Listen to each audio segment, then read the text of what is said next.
Welcome to Check It Out. I'm Thomas. This is Isaiah. This is Stuart. And we just changed our shirts, so it didn't look like we filmed 2 episodes back to back. You're welcome. Today we are going to watch something presented by Stuart. Take it away. This is actually a series of videos put out by Cheerios with a director by the name of John Kelly called Right on Tracks. And it is, again, one of those campaigns that induce jealousy in me. I feel like most things John Kelly does induce jealousy by us. Is that what you punch the hole? Is this what you punch the hole in the wall after you watch this? Is this are these? Sorry, I was thinking about things I was thinking about saying something I don't want recorded. Okay. Right. It would have been, but also my mom would have thought less of me. Let's check it out. Let's check it out. Check it out. Sit with someone new. So now it's time for lunch in that big loud lunchroom. You see your friends over there. You see a new kid too, who's all alone and lonely. Let me tell you a nice thing that you can do. Ooh, ooh, sit with someone new. So this doesn't really look like animation to me. It's not. It is primarily puppetry, and then they've like the blinking eyes and that kind of stuff. They tracked all the face turning and all that kind of stuff. And actually, like the little mouth movement here is all, I guess, technically 3D tracking and just motion graphics. Again, one of the things, Isaiah's little I love those arms. Movement around there. All the different character designs are so goofy honestly, and ridiculous. The songs are amazing. The puppet, the vibe, the colors, the art direction is really masterful. Right. It's like a lot of the things that I'm attracted to. It is so simple. It is like those hands are just balls, and then even like when balls. That sounded like a hip new saying. Spheres. The hands are spheres. He's got hands like balls. No, it's like, man, those hands are balls.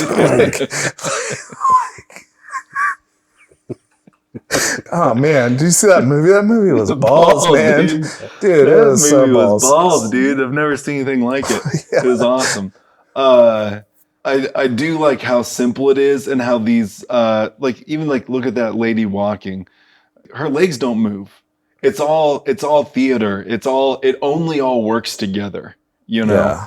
And these other puppets coming in where it's like they're built to do the thing that they do and nothing else, And some of them don't what I love is that the ones that don't need to move or have facial expressions don't, but they still have so much character. Mm-hmm. And it's there's just even blank expressions or just the way they're designed it's just so much fun. I forget the name of the character designer. They do all 2D character stuff. Mm-hmm. But one of the things that the director and the rest of the team did was okay, how does that look in 3D space?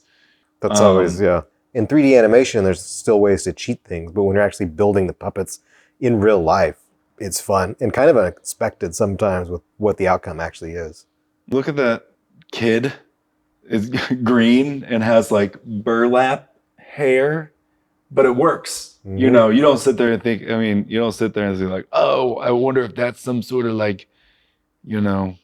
alien from outer space because it's green. You're just oh, in this world, I know that's a kid. I think that's some of the beauty of animation is things get so abstracted, but they're still very relatable. I would argue that the reason why you can relate to that character is, I'm not suggesting that you were alone, that you sat alone in school, but I do believe that there's probably been a moment in your life where you felt lonely. And you don't even have to confirm yes or no, because I know I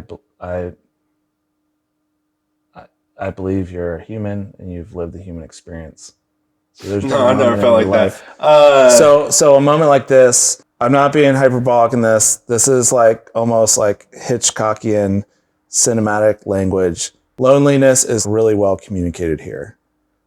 And the moment that they're like looking at each other and reacting, you know what's going on. And then you get like the response when they sit together, and it's like, there are some feature length movies that don't communicate like visually as well as this does. And so, yeah, I'm a green little character that just wants somebody to sit with me at lunch. I have more You're not feelings green about anymore, the Thomas. characters in this than I do in some movies that have like $100 million budgets. Yeah, There's more emotional connection Sure. with that guy that waves his hands and has like, maybe that's a double chin. Maybe it's just part of his head. That's how his head looks. yeah. I didn't even notice that. I was so transfixed by the arms and the motion of, I'm here. Yeah. I think, and it's just so much fun too. Like they Like the knock, spilling of the milk. There's just like the little puppet that could actually fit inside the locker. My kids love to do that. There's a tiny space they can get in. Like, That's what they'll, like that's little where they'll be. cabinets. Yeah.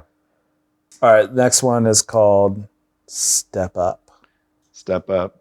This is I love him getting beat with and then the slow pan into like, what do I do? Yes. It's like there's just the amount of acting that they were able to squeeze out of And- these characters is great. The mixture of the painted on faces with the puppetry just works so well to sell that emotion too. I love that guy's face is the shape of a book. But The fact that they use a person with like pink hair, you're like, oh, that person just has their hair gelled up. They're being held upside down over a toilet. I love how he kicks the door open. He's like, Gah! He really gets to the line. Doesn't quite cross it. His arm, he's like spread eagle. Yeah. But it's like, there's like humor to it and music to it. So it keeps it in the performance, but you kind of also realize, oh, like the kid getting hit against the locker is actually like part of the pleasure of watching this. I mean, in the world too, like the kid's kind of like a toy, and you're almost like, yeah, I relate to that, but that's also a toy, and it's not getting hurt necessarily. I think that's some of the again, why we're talking about animation and what it does well is like you can't do this in the same way. Like you can't make like a live action PSA like this and start it out with a kid that's like, go back to the first shot, a kid that is what, 3 or 4 times taller than another kid, lifting him up and slamming him. Yeah, it'd be in like time slamming on a baby into a locker. Right, which makes me sad just hearing you say the Yeah. words. But you put it in animation form and you're able to like see something that would be disturbing, and it is important to be able to like see and talk about, but it's almost like subverts all of the really strong emotions and just gets you into connect with. It's like you've probably been one of those 3 people. Most people would maybe not be able to see like a live action video of something like this without being like, oh my gosh, I can't believe I was like that. Or, it's like, oh yeah, that sucked. It's Having like that happen to me every day. the characters are all abstract enough too, which allows you to kind of step Right. into that. But it's like you still get to talk about it, but it's a way when people are like, hey, that's like really great. Oh yeah, no, he should. That is great steps. I wish I would have known that when I was a kid. Or even how it ends with the bully. Like bullies need love too. It's like the bully goes, oh yeah. If you asked us to create like a list of our favorite animated movies, Stuart would put Muppet Christmas Carol on there. Go ahead and will you give me your defense for where puppetry and animation kind of collide? I mean, You have like unashamedly said that first it's of all, on your I list. object to the idea that it needs to be defended. It's all a performance. It's all It in is it. performance. That's why we're So- actually, this is not a check it out video. This is a video This that is- I created. It has all been a ruse. This is an intervention. It's all been a ruse.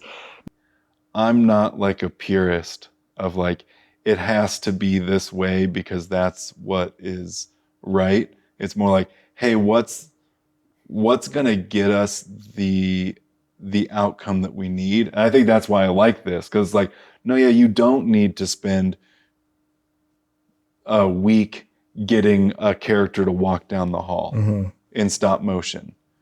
its feet don't need to perfectly anchor on the ground. It's like make a puppet that goes like this and then just move them across the floor. Walking has been communicated. I don't think I really answered your original question, but I liked it. you almost got me ranting about kids these days. Okay, well, that's what I wanted to do the intervention with Stuart about. You want to go ahead and bring up what you wanted to talk to him about? The things you've been having issues with? Let's do it off camera. But for now, I was going to say, I will not stop eating kimchi. I know it's stinky, but it tastes good and it's good for you. so thanks for watching. Like and subscribe, and we'll make some more of these things.